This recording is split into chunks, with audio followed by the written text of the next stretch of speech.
Welcome back to my channel blog with BSA. তোমাদের সকলকে স্বাগত। কেমন আছো তোমরা? আশা করি ভালো আছো, আর আমিও ভালো আছি। খুব একটা ভালো নেই, শরীরটা খারাপ। কালকে তো তোমাদেরকে দেখানো হয়নি।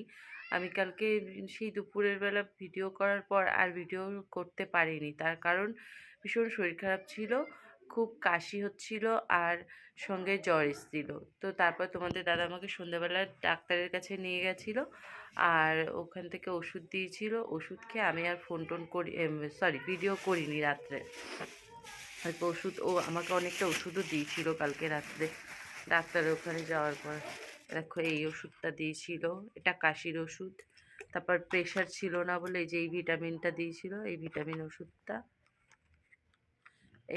ওষুধটা দিয়েছিল কালকে।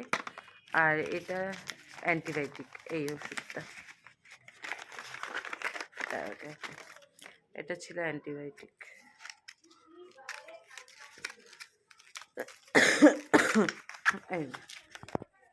এটা ছিল অ্যান্টিবায়োটিক। এই ওষুধগুলো খেয়েছিলাম কালকে রাত্রে একবার করে, আর এখনও সকালে খাইনি। আর এখন প্রায় 10:30 বাজে। আর আমরা ভোরবেলা উঠেছি, উঠে 5টার সময় আমি আর তোমাদের দাদা রেডি হয়ে রাস্তার সামনে গিয়েছি, কিন্তু ওখানে যাওয়ার পর রাস্তায় দাঁড়িয়েই ছিলাম। তারপর হঠাৎ তোমাদের দাদার শরীরটা খারাপ লাগছিল, পেটে ব্যথা করছিল, পেটের যন্ত্রণা করছিল, বলছে আমি দাঁড়াতে পারছি না, বাড়িতে যাব। তারপর আমরা বাড়িতে এসেছি, এসে ও আর যেতে পারিনি। আজকে তোমাদের দাদার মেডিকেলে যাওয়ার কথা ছিল, ওই সব রিপোর্ট হবে। আগের দিন 2টো হয়েছিল, আর আজকে 2টো হওয়ার কথা ছিল। রিপোর্টগুলো হয়ে তারপর চোখ অপারেশনের ডেট দিত আজকে, কিন্তু সেটা হলো না। দেখো ও বসে আছে, আর আমিও বাড়িতে এসে, যেহেতু শরীরটা খারাপ, আমারও শরীরটা তো সেরকম ভালো না। কালকে খালি একবার ওষুধ খেয়েছি, আর শরীর ভালো না, কাশিও খুব হচ্ছে। তো সেই জন্য আমিও ঘরের মধ্যেই রয়েছি, কোনো কাজবাজ কিছু করিনি। কাজ কিছু নেই, রান্না করা ছিল, কারণ ওর তো খেয়ে রিপোর্ট হওয়ার কথা ছিল। রান্না করা আছে, ভাত তরকারি করা আছে আজকে শুধু। ওই জন্য ভাবলাম একটু বেলার দিকে উঠবো। আর কিছু খুলিনি, দেখো ড্রেস পরা পুরো। তো বেলার দিকে উঠে, মানে বেলা হয়েই গেছে, এখন 11টা প্রায় বাজে। এখন উঠবো, উঠে ওই বাসন টাসন মাজবো, কয়েকটা জামা কাপড় আছে গোছাবো। ঘর বাড়ির অবস্থা খুব খারাপ, এগুলো একটু গোছাবো। তো চলো, পরে আবার তোমাদের সঙ্গে দেখা হচ্ছে। এগুলো সব কমপ্লিট করি, ড্রেসগুলো চেঞ্জ করি, করে তারপর কাজবাজ সেরে তোমাদের সামনে আসি। তো দেখো আমি ড্রেস কিছুই চেঞ্জ করিনি, খালি সোয়েটারটা খুলে নিয়েছিলাম, নিয়ে আমি এদিকে বাসনগুলো সব বার করে নিয়েছিলাম। কিছুটা বাসন মাজা হয়ে গেছে, আর এই হাঁড়ি আর কড়াটা রয়েছে, এগুলোই মাজছি। আর আমি এগুলো কাজগুলো সব কমপ্লিট করে, এই বাসন মাজা, ঘর ঝাড় দেওয়া, তারপরে জামা কাপড় আজকে কাচিনি, যেহেতু শরীরটা খারাপ ওই জন্য। তারপরে বিছানা তোলা, মানে ঘরবাড়ি পুরোটাই অগোছালো। এগুলো সব করব, করে তারপর তোমাদের দাদাকে চোখে ওষুধ দিয়ে তারপর খেতে দেবো। তো চলো ভিডিওটা তোমরা কন্টিনিউ করতে থাকো। ও আরেকটা কথা বলে দেই তোমাদেরকে, আমি যে কালকে ভিডিওটা করেছিলাম সেই ভিডিওটা কিন্তু তোমাদেরকে দেওয়া হয়নি। যেটুকু ভিডিও করেছিলাম সেটুকু ভিডিও আমি রেখে দিয়েছি, ওটা আমি তোমাদেরকে অন্য একটা সময় দিয়ে দেবো, শেয়ার করব। তো চলো আজকের কাজবাজগুলো দেখতে থাকো, ভিডিওটা কন্টিনিউ করো, কেউ স্কিপ করো না। ভিডিওটা দেখো, আশা করি ভালো লাগবে তোমাদের। স্বপ্ন দেখার শুরু, মন তবু দুরু দুরু, চেনা জীবন হলো আজ অচেনা। একসাথে পথ চলা, একই সুরে কথা বলা, দুটি চোখের ভাষা নয় অজানা।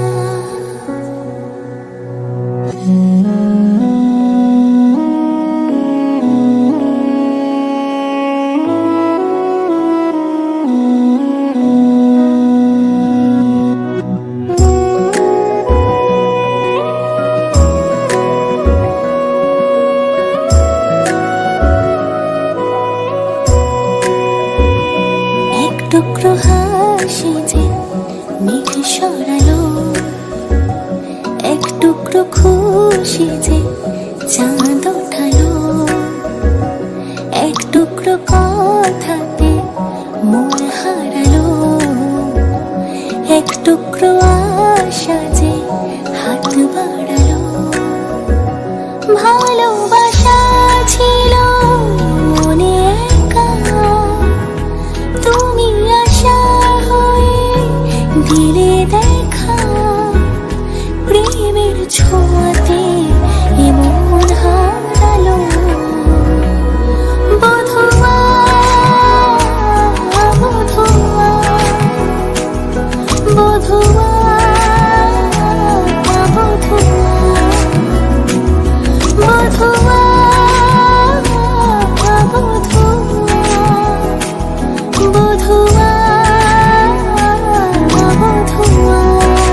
হারা দেখে যে তোমায় শুধু দৃষ্টি জুড়ে, ভাবনার নীলাকাশে কল্পনা ফিরে আসে, রাত্রি জাগায় সুখে মিষ্টি সুরে।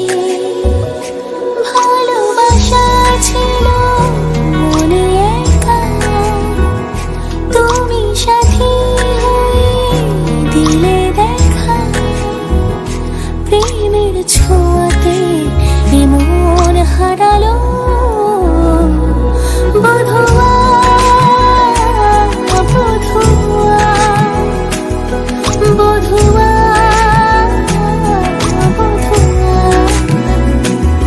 বধুয়া, বধুয়া,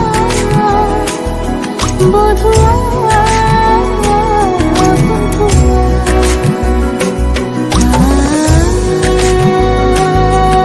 আমি আবার ওই বেলটার মধ্যে লাগিয়ে দিলাম। তারপরে বিছনা-টিছনাগুলোও একবারে তুলে নিচ্ছিলাম। কারণ এগুলো কিছুই গোছানো হয়নি। আর বাসি বিছনা থাকবে সেইজন্য বিছনাটাও গুছিয়ে নিচ্ছিলাম। আর বিছনা-টিছনা গুছিয়ে নিয়ে তারপর আ ঘরবাড়িটা পুরো কমপ্লিট করে নেব। মানে পরিষ্কার করে তারপর আমি বাদবাকি কাজ করব। তো তারপরে বিছনা গুছিয়ে ভাবলাম তোমাদের দাদার চোখে আজকে ওষুধ দেওয়া হয়নি। তো চোখে ওষুধটা দিয়ে নিই। কারণ অনেক বেলা হয়ে গেছে, এই ওষুধটা দেওয়ার কথা সকালবেলায় ৯ টার সময়। কিন্তু ওরও শরীরটা ভালো ছিল না। ওর তো ভীষণ পেটের যন্ত্রণা। আর চুপ করেই ছিল। আর আমি তো আমার শরীর খারাপ ছিল বলে আমি তো মানে বেরোইনি লেপের মধ্যে থেকে। সেই যে সকালে এসে শুয়েছি সেইভাবেই শোয়া ছিলাম। আর ওর না এই চোখে ওষুধটা দিলে চোখটা একটু জ্বালা করে। ওই যে মানে তখন বলে মাঝে, মাঝেই বলে খুব চোখের মধ্যে জ্বালা করছে। তো চোখে ওষুধ-টষুধ দিয়ে তারপর আমি আবার ঘরবাড়িগুলো ঝাড় দিয়ে নিচ্ছি। কারণ এই ঘরবাড়িগুলো এখনো সকাল থেকে ঝাড় পড়েনি। তো না সকাল থেকে ঝাড় পড়েনি ভুল কথা বললাম। আমি যখন ভোরবেলায় যাচ্ছিলাম তখন একবার ঘরটা কোনরকম ঝাড় দিয়েছিলাম। ঝাড় দিয়ে ওই সামনেই রেখে দিয়েছিলাম। তো তারপর ভাবলাম এখন পুরো ঘরবাড়িটাই ঝাড় দিয়ে নিই। কারণ ঘরবাড়ি ঝাড় না দিলে আ এমনিও ঘরবাড়িটা পরিষ্কার লাগছে না। আর তারপরে আমার শরীর খারাপ বলে না ঘরগুলো আমি পুরো মুছিনি আজকে। শুধু ঠাকুরের ওই ঠাকুর যে ঘরটাতে থাকে সেই ঘরটাতেই মুছেছি। আর দেখো কত বাসন এক্ষুনি মাজলাম। মাজার পরে দেখছি চায়ের বাসনটা মাজা হয়নি। আর তোমাদের দাদার টিফিন বাটিটা মাজা হয়নি। তো সেজন্য আবার ওগুলোকে কলে রেখে আসলাম। আর যেহেতু এখন চা-টা সবই ওই উনুনে হচ্ছে ওইজন্য সবকিছু কালি। আর এদিকে দেখো এইসব জামাকাপড়গুলো কালকে আবার কাচতে হবে। আমি দেখছো আমার শরীরটা এতই খারাপ, ভয়েস রেকর্ড দেওয়ার সময়ও আ মানে আমার কাশি হচ্ছে। খুব কষ্ট করেই ভয়েস রেকর্ডটা দিচ্ছি, কিন্তু কিছু করার নেই। ভয়েস রেকর্ড না দিলেও তোমরা বুঝবে কি করে যে আমি কখন কি করছি আর কখন কি বলছি। তো এভাবে আমার ঘরবাড়িগুলো ঝাড় দেওয়া হয়ে গেল। আর তারপরে যেগুলোতে পা মুছি না, ওই পা মোছাগুলো আমি একটুখানি ঝেড়ে নেব। কারণ ওগুলোতে ধুলো থাকে। আর মা তো কোনো সময় জুতো পরে হাঁটে না। কারণ মা না ওই খালি পায়ে জুতো পরে হাঁটলে বলে কি যে আ হাঁটতে পারে না। ব্যথা মানে পায়ে ব্যথা লাগে বা পড়ে যাওয়ার চান্স বেশি। ওইজন্য মা একটু খালি পায়েই হাঁটে। যখন রাস্তার দিকে যায় তখনই জুতো পরে। তো চলো তোমাদেরকে ঘরবাড়িটা একটু দেখিয়ে দেখো টেবিলটার উপরে খুব অগোছালো ছিল ওগুলো সব গুছিয়ে নিয়েছি। আর মেশিনটাও পরিষ্কার করে নিয়েছি। ঘরের ভেতরে বিছনাটা তুলে নিয়েছি। আর বিছনাগুলো এইখানে রেখেছি। আর এই বাক্সর উপরটাও অগোছালো ছিল ওগুটাও গুছিয়ে নিয়েছি। আর এই জামাকাপড় যা ছিল সব ওই গামলাটার মধ্যে বিছানা-টিছানা ভাঁজ সব করে রেখে গুছিয়ে দিয়েছি। নিয়েছি। আর সমস্ত কিছু হয়ে গেছে। এবার খালি তোমাদের দাদাকে ভাত কয়েকটা ভাতগুলো গরম করে দেবো। দিয়ে তারপর খেতে দিয়ে দেবো। আর আমি একটু গা হাত মানে আজকে স্নান করব না। কারণ একদম রোদ ওঠেনি। আর তার থেকেও বড় কথা মানে মাথাটা ভেজাবো না। স্নান করব না বলতে মাথা ভেজাবো না। আর আমার তো প্রচণ্ড শরীর খারাপ। তো আমি এই গলা অবধি ধুয়ে ফেলবো। স্নানটা করব আর মাথাটা ধোবো না। গাটা ধুয়ে নেব। তো হালকা করে গরম জল করে নেব, নিয়ে গাটা ধোবো। নয়তো রাত্রিবেলা আবার ঘুম হবে না। তো চলো গাটা ধুয়ে নিই তারপরে তোমাদের সামনে আবার আসছি। কারণ এতক্ষণ কাজবাজ করেছি। শরীরটা খারাপ লাগছে এবারে। চলো। তারপর আর দুপুর থেকে তোমাদের সামনে আসা হয়নি। দুপুরবেলায় শুয়ে পড়েছিলাম খাওয়া-দাওয়া করে। না একটু শরীরটা সুস্থ লাগছিল বলে ২ টো একটা রিলস করেছিলাম। তো তারপরে শুয়ে পড়েছিলাম। সন্ধ্যাবেলা উঠে, সন্ধ্যা না একটু বিকেল, বিকেল টাইমে উঠে রান্না করে নিচ্ছিলাম। রুটি করছিলাম আর আলু ভাজা। আলু দিয়ে আর ডিম দিয়ে পেঁয়াজ-টেয়াজ দিয়ে একসাথে করে ভেজেছিলাম। তো এই রাত্রির বেলা আজকে খাওয়া হবে। আর আ এটাই আজকে রান্না করেছি। এছাড়া কিছু রান্না করিনি। তোমাদের দাদারও শরীরটা খারাপ বলে বলল রুটিই খাবো। ওইজন্য রুটি করা। আর আমিও রুটি খাবো। কারণ আমারও তো শরীরটা খারাপ। ওই ভাত খেলে বেশি কাশি হয়। সেজন্য রুটি খেলে একটু সুবিধা মানে ভালো। তো তারপর আমার রুটিটা হয়ে গেছিল। এই যে দেখো এখানে রুটি করে রেখেছি। এখানে কিন্তু আমি খাবো, তোমাদের দাদা খাবে। আবার কালকে সকালে চা দিয়ে খাবে প্লাস মাও খাবে। তো এই হলো রুটি। আর মারা আবার এই মাস থেকে মেজদিদার বাড়িতে রয়েছে। আ তো সেজন্য দিদি ওদের ওখানে খায়, মাও খায় ওখানে। মাঝে সাঝে রুটি-টুটি করলে মাঝে সাঝে একটু আধটু খায়। আর এদিকে দেখো আমাদের খাওয়া-দাওয়া সব কমপ্লিট হয়ে গেছে। তো রাত্রেবেলা শুয়ে পড়েছি। তো শুয়ে পড়ার পর মনে পড়ল যে ওষুধ খাওয়া হয়নি। তো সেজন্য আবার ওষুধ খেতে উঠেছিলাম। আর ওষুধ হলো আমার জীবনের সবথেকে বাজে জিনিস। আমি সব করতে পারি কিন্তু ওষুধ খেতে পারি না। আমি যখন ছোট ছিলাম না তখন আমি ডাক্তারের কাছে গেলে বলতাম আমাকে ওষুধ না দিয়ে ইনজেকশন দেওয়ার কথা। কারণ আমি ওষুধ জিনিসটা গিলতেই পারি না। শুধু ওষুধ না, আমাদের একটা উপোস আছে জয়মঙ্গলবার। সেইখানে না ওই জয়মঙ্গলবার করলে কলা গিলে খেতে হয় একটুখানি নিয়ে। তা আমি সেটাও খেতে পারি না। আর এই ভিটামিন ওষুধটা খেতে গেলে আমার পুরো মানে অক উঠে আসে। ভীষণ বাজে গন্ধ একটা। ১ম ওষুধটা ভালো ছিল কিন্তু ওই ভিটামিন ওষুধটা খুব বাজে। তো যাই হোক কোনরকম কষ্ট-মষ্ট করে খেলাম। আর এবার সিরাপটা খেয়ে নেব। সিরাপটা অতটা খারাপ ছিল না, মোটামুটি ছিল। কিন্তু ওষুধ তো কোনোদিন টেস্টি হয় না, খারাপই হয়। তো চলো ওষুধ-টষুধ সব খেয়ে নিলাম। আর এখন বাজে 8:30। আমাদের খাওয়াও কমপ্লিট হয়ে গেছে। তোমাদের সঙ্গে সেই সন্ধ্যের পরে আর মানে কথা হয়নি। তবে ভিডিও কিছুটা দেখিয়েছি। আর রাত্রিবেলা করেছিলাম রুটি আর আলু ভাজা, ডিম ভাজা একসঙ্গে করেছিলাম পেঁয়াজ-টেয়াজ দিয়ে। ওটাই আমরা রাত্রে খেয়েছি। আর এখন 8:30টার সময় শুয়ে পড়বো কারণ শরীরটা ভালো নেই। সেটা তোমরা আমার কথা শুনেও হয়তো বুঝতে পারছো আর আমাকে দেখেও হয়তো বুঝতে পারছো।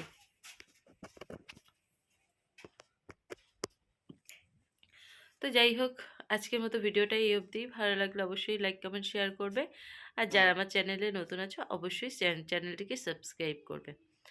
তো আজকের মতন টাটা, গুড নাইট। সবাই ভালো থাকবে, সুস্থ থাকবে। দেখা হচ্ছে কালকে আবার একটা নতুন ভিডিওর সঙ্গে। গুড নাইট বলো বন্ধুদের। Good night. সবাই ভালো থাকবে, সুস্থ থাকবে। চলো টাটা।